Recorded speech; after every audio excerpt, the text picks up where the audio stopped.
Hello guys, हामी चाहिँ आज धरान 3 को 3 नम्बर वार्डमा घुमफिर गरेर आज खासै हामी त हिँड्दिनौँ, तर आज खास हिँड्नुपर्ने भएरै हिँडेको र आज हेर्नुहोस् न, हामी यो ठाउँमा आइपुगिरहेको छौँ।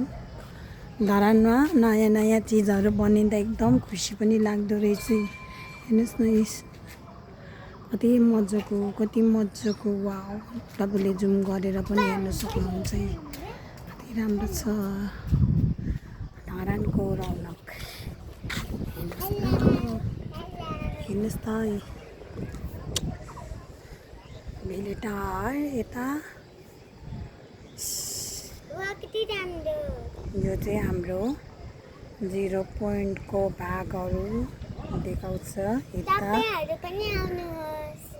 16 नम्बर यता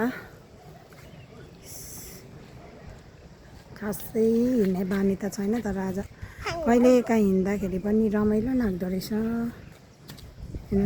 धरानको भित्रभित्रै भागमा कति विकसित भइसकेको रहेछ। हेर्नुहोस् न, यो चाहिँ धरानको 3 नम्बरमा बनेको गुम्बा स्तूपा। मेरो छोरी चाहिँ यहाँनिर छ।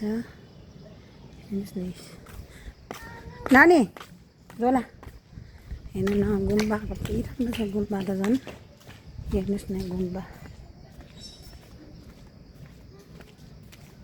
गुम्बा तपाईँहरूलाई देखाउन गइरहेछु। हेर्नुहोस् न, भित्र छिर्ने अनुमति त छ कि छैन, तर त्यही पनि तपाईँहरूलाई यहाँ भित्रको तस्बिरहरू देखाउँदैछु। एकदम राम्रो छ। अरू गुम्बा पनि हेर्न त हेरेको, तर अब यो फर्स्ट टाइम मलाई चाहिँ राम्रो लागेर, अझै राम्रो लागेर तपाईँहरूलाई देखाउन गइरहेछु।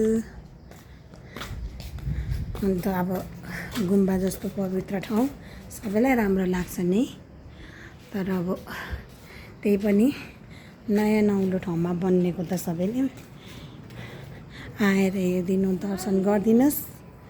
हेर्नुहोस् न, हेर्नुहोस् है, तलबाट हेर्दा चाहिँ एकदम सानो देख्छ, तर यहाँ आएर चाहिँ कत्रो घुम्ने ठाउँ मजाको छ, ठुलो। हेर्नुहोस् न, हामी त यहाँ तल पनि आएको छौँ। गाली पो गर्ने हो कि हामीलाई उहाँहरूले।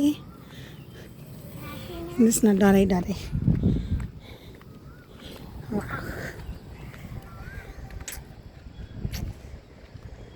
झन् त्यही माथि बेलुकाको मौसम शीतल। फेरि एकचोटि देखाउन गइरहेछ।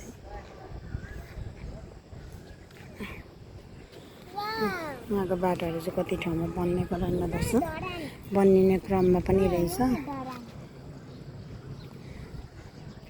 हाम्रो घन्टाघरको छेउमा घरहरू।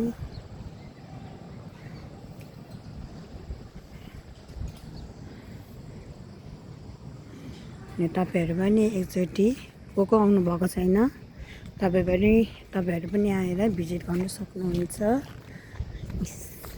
हेर्नुहोस् न, मलाई चाहिँ एकदम राम्रो लाग्यो। आई होप तपाईँहरूलाई नि राम्रो लाग्छ होला। पक्कै पनि नराम्रो लाग्ने त कुरै हुँदैन। पवित्र ठाउँमा